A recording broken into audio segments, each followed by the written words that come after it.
Bonsoir à tous, c'est Roland pour une nouvelle analyse technique. Ce soir on va voir la paire Euro-GBP.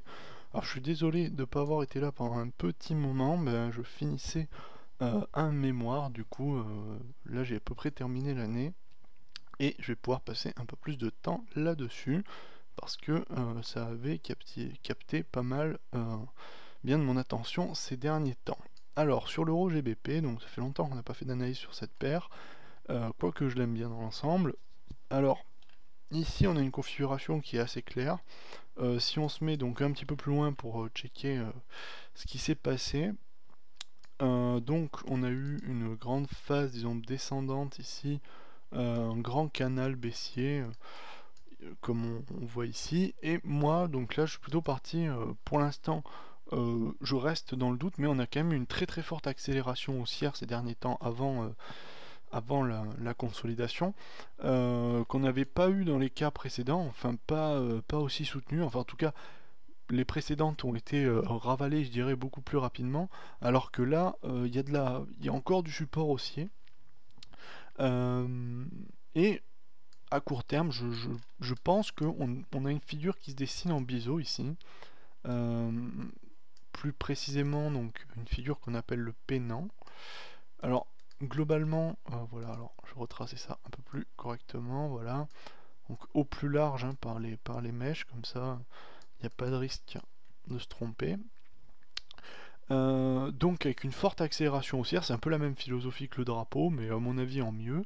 Donc forte accélération haussière, puis consolidation à plus ou moins à plat, c'est-à-dire que euh, ça ça range, mais c'est pas tout à fait, c'est pas un rectangle, c'est pas non plus un canal baissier, c'est un biseau tout simplement. Alors ça veut dire quoi? Donc on a des plus hauts qui sont de plus en plus bas plus rapidement que les plus bas sont de plus en plus bas, si vous voulez. Donc la pente qui est ici est plus forte que celle-ci, négativement bien entendu, j'entends. Euh, alors ça signifie quand même qu'il y a des supports haussiers, il y a des capacités de la part des haussiers à maintenir le cours. Ce qui me laisse à penser que c'est plutôt favorable à une reprise haussière. Bon, ça c'est général, de toute manière ces figures-là sont des figures plutôt orientées haussières, même orientées haussières. Euh, donc c'est une phase, disons, de fin de spéculation avec des reprises de position, enfin avec des sorties de position, des reprises. Et si on avait vraiment eu un mouvement de repli baissier, on l'aurait eu depuis longtemps, à mon avis, puisque là il y a des doutes et on a dépassé la résistance que j'avais tracée tout à l'heure, euh, du Grand Canal. Et depuis, de toute façon, on est quand même dans une tendance plutôt propice à la hausse actuellement, puisqu'on a passé pas mal de plus haut. Euh, et là, on revient pas vraiment, on ne revient pas sur des plus bas, on va pas, on, on reste sur des niveaux quand même qui sont assez stables. Vous voyez la différence entre le plus bas ici, c'est 0,84, 845, et ici on est à 0,84, pardon.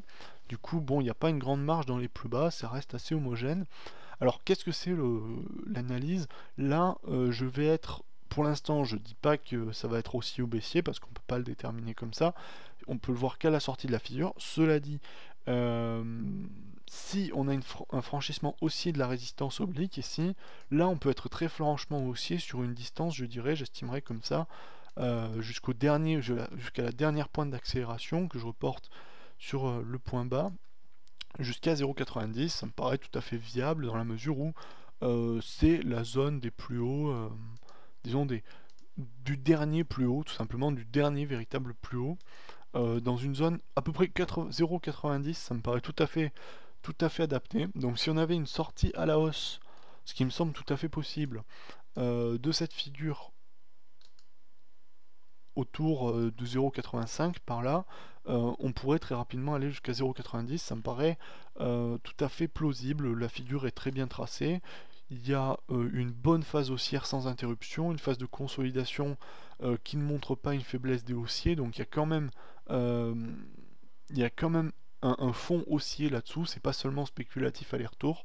Donc je reste plutôt confiant, même je donnerais plutôt même un biais plutôt haussier sur l'ensemble, même si je me réserve le conseil de trader directement sur cette figure. De toute manière, on a deux trois bougies qui sont pas très bonnes. Ici, on en a une rouge qui est pas très bonne, mais qui n'a pas ça doit être celle de jeudi dernier, qui n'a pas poussé les cours en début de semaine, ni vendredi ni aujourd'hui, on n'a pas eu la continuation de cette espèce de grosse bougie rouge ici qu'on voit. Du coup, je trouve que ce support, là, cette zone de support, est assez efficace. Donc à ce moment-là, je pense qu'il y a des chances que ça rebondisse dans le courant de la semaine, qu'on reprenne au 0,85, peut-être 0,86, peut-être pas quand même. 0,855, ça me paraîtrait déjà bien. Donc je plutôt aussi sur la semaine. Disons là, c'est vraiment tout à fait intuitif. C'est pas, y a pas de, je vois pas de figure qui me dise ça va monter. Mais l'incapacité baissière à passer vraiment sous ce niveau de 0,85, non 0,84 pardon, me laisse quand même plutôt à penser que les possibilités haussières sont importantes, surtout que ça fait 1, 2, 3, 4 fois qu'on teste le support, enfin la zone de support je dirais. Ça fait 4 fois qu'on fait des plus bas qui ne vont pas très loin. Du coup, il y a des chances que le regain haussier se fasse assez fortement. En tout cas, je reste, je ne suis pas, je ne suis pas catégorique tant qu'on n'a pas passé la résistance oblique. Donc analyse très clairement haussière. Ensuite, bon, si le cas échéant, on avait une baisse au lieu d'avoir une hausse, si d'ailleurs par exemple demain ça cassait à la baisse, le support, là, je pense à ce moment-là qu'on peut être baissier, tout à fait, si on passe sous les 0,84 demain, ou dans la semaine de manière claire, hein, j'entends, pas une petite pichenette en dessous, je serai baissier à ce moment-là. Vous voyez ici, hein, bon niveau de support. Pour aller chercher, donc à mon avis le super niveau ça va être là, c'est-à-dire 0,82, puisque c'est à la fois support ici, résistance ici, on a d'autres niveaux juste en dessous ici là, à 0,85, mais entre les deux il n'y a rien, hein.